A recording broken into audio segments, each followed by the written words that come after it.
Alors je vais vous parler un petit peu du contexte avant.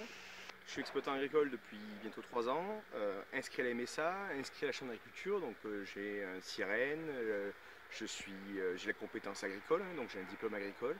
Je suis en Drôme provençal, dans une zone petite montagne.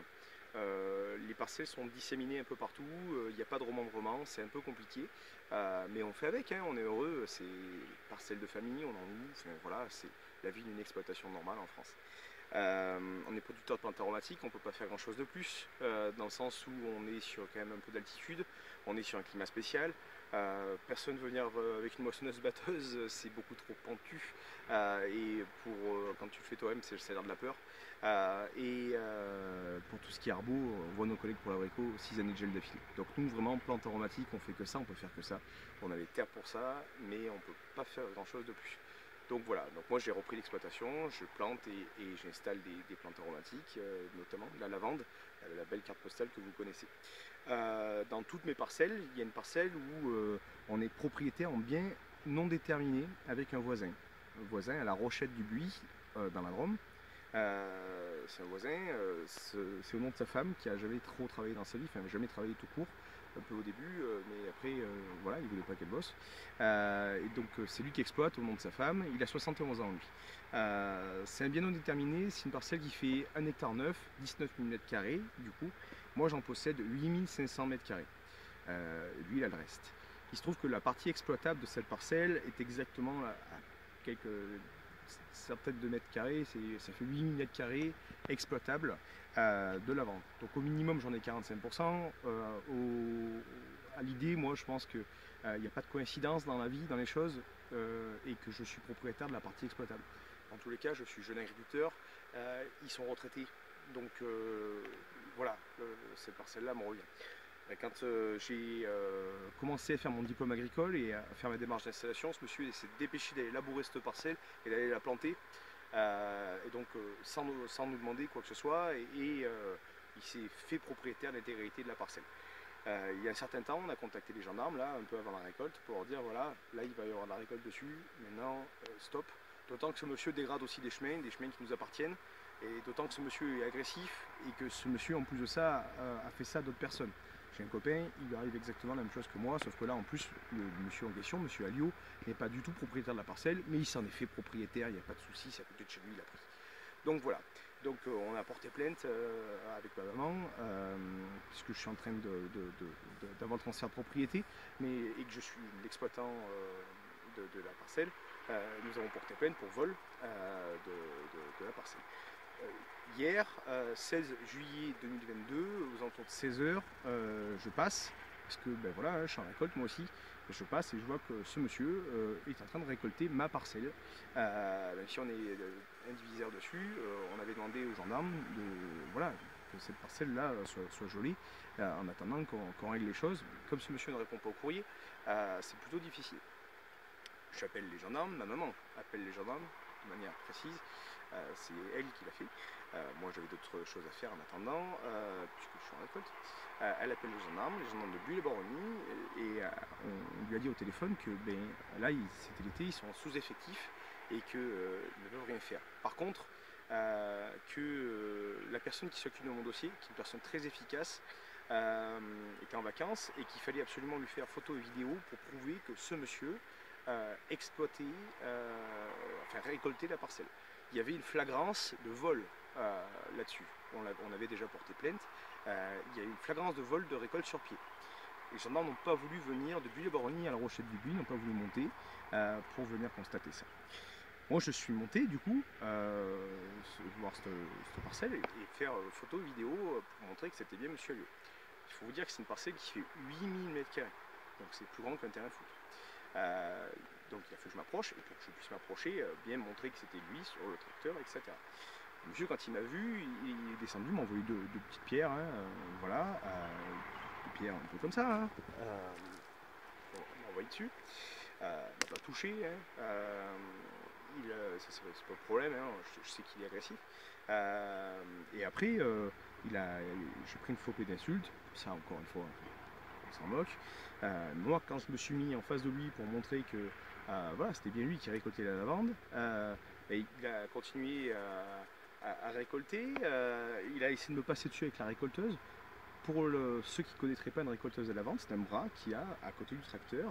Et ce bras a une lame qui tourne à 540 tours minute, avec d'autres outils mécaniques pour rapprocher les brins de lavande ensemble pour pouvoir faire la coupe dessus. Mon pied est passé à 5 cm à peu près.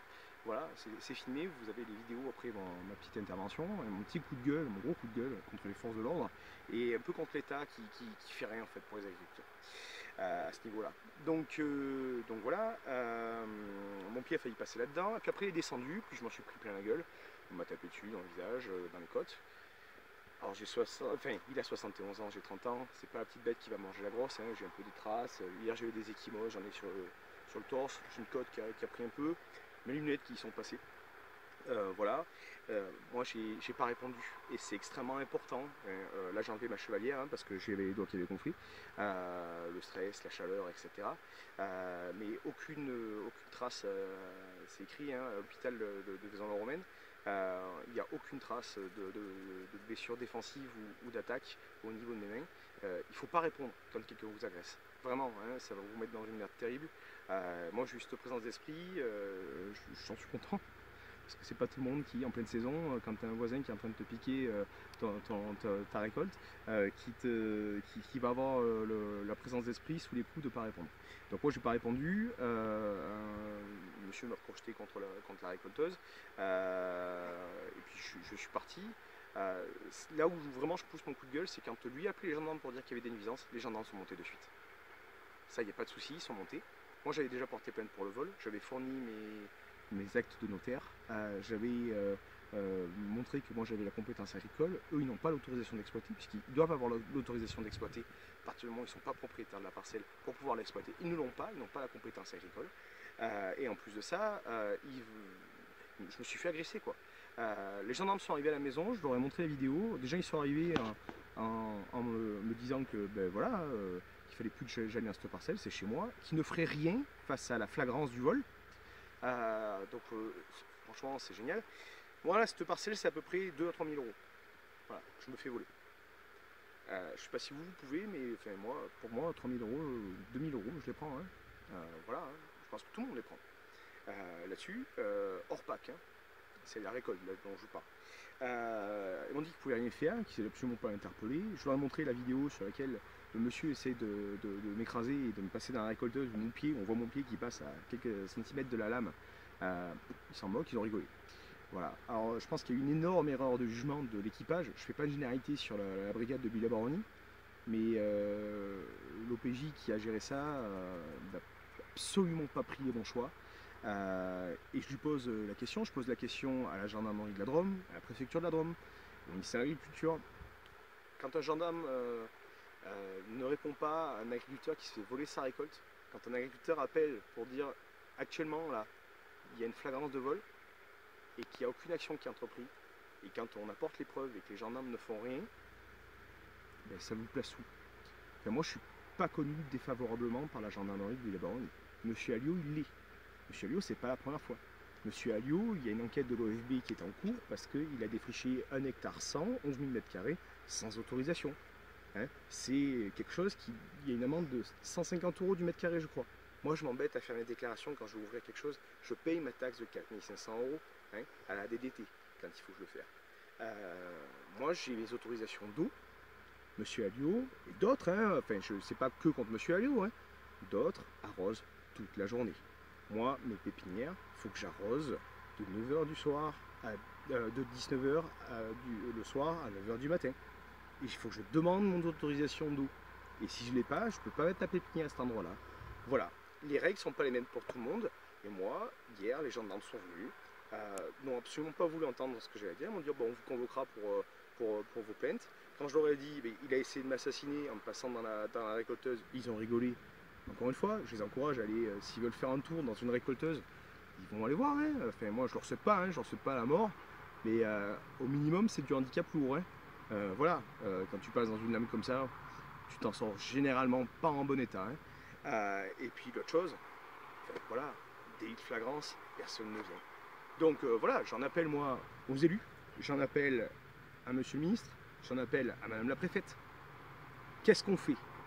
Moi lundi, je vais aller voir le commandant de la brigade de Nyons qui gère le secteur là. Je vais lui montrer les vidéos. Je vais voir madame la gendarme qui s'occupe de mon dossier, qui va rentrer de vacances et qui elle est efficace. Donc je sais qu'elle, elle va faire son travail. Mais voilà, là je suis choqué de voir comment les choses se passent. En attendant, mon voisin lui, il a fini de récolter mon champ. La lavande là, vous voyez, on la coupe. Après on fait des andins, donc des tas. On va mener la distillerie. Et quand je dis aux gendarmes, mais est-ce qu'on ne peut pas saisir des gens en attendant? Parce que je sais qu'il y a un temps pour la justice. Hein, mais en attendant, voilà, la flagrance, ça n'a pas été appliqué. Mais en attendant, est-ce qu'on peut saisir cette récolte? Non pas saisir toute sa récolte, mais saisir la récolte de ce champ-là. Il était en train de le faire, ils l'ont vu. Ils sont allés sur place. Et bien, on m'a répondu que non. Hein, en gros, ils s'en foutent. Et donc, moi, je vais être marron plusieurs fois. Je me fais voler ma parcelle. Je me fais agresser. Et en plus de ça, ben, le monsieur là, il va les distiller en début de semaine, puis il va encaisser ma récolte. Voilà. En plus de ça, je demande arrêtez-le. Arrêtez-le. Et arrêtez tous les agriculteurs qui n'ont rien à faire chez leurs voisins. Arrêtez tous les gens qui volent la récolte des autres. Et quand un agriculteur vous appelle, vous décrochez, vous venez. C'est tout. Même si vous êtes en sous-effectif, nous sommes le premier maillon. Quand vous déjeunez le matin, il y a un agriculteur qui s'est levé. C'est important. De plus, il y a un jeune agriculteur. Parce qu'on devenait vraiment une espèce rare. Hein. Ça, c'est indéniable. Et là, voilà, c'est inadmissible ce qui s'est passé. J'ai appelé 4 fois le 17. Les réseaux passent très mal quand j'étais en train de me faire tabasser. Ça n'a jamais répondu. Les réseaux passent très mal. On a appelé avant, et quand je dis aux gendarmes, mais moi, attendez, moi quand je suis allé sur le champ, il m'a demandé ce que j'y foutais. Je suis chez moi. Et en plus de ça, il m'a dit, mais nous, quand on a un problème, on appelle les forces de l'ordre. Les gars, on vous a appelé, vous n'êtes pas venus. Voilà. Voilà mon coup de gueule. C'est qu'est-ce que la préfecture, le ministère de l'Agriculture, le ministère de l'Intérieur pensent de ça, de on laisse les paysans se faire voler. Qu'est-ce que vous, autres agriculteurs, vous pensez de ça? De vous faites voler par un voisin et les gendarmes ne font rien. Voilà. J'espère que vous nous soutenez. Et la dernière chose, qu'est-ce que les élus locaux pensent de ça? Voilà. On attend du soutien maintenant là. On attend que les choses bougent. C'est pas parce qu'on est dans les baronnies au bout du monde qu'on est une zone de non-droit. Et maintenant les choses, il faut qu'elles commencent à changer. C'était mon coup de gueule.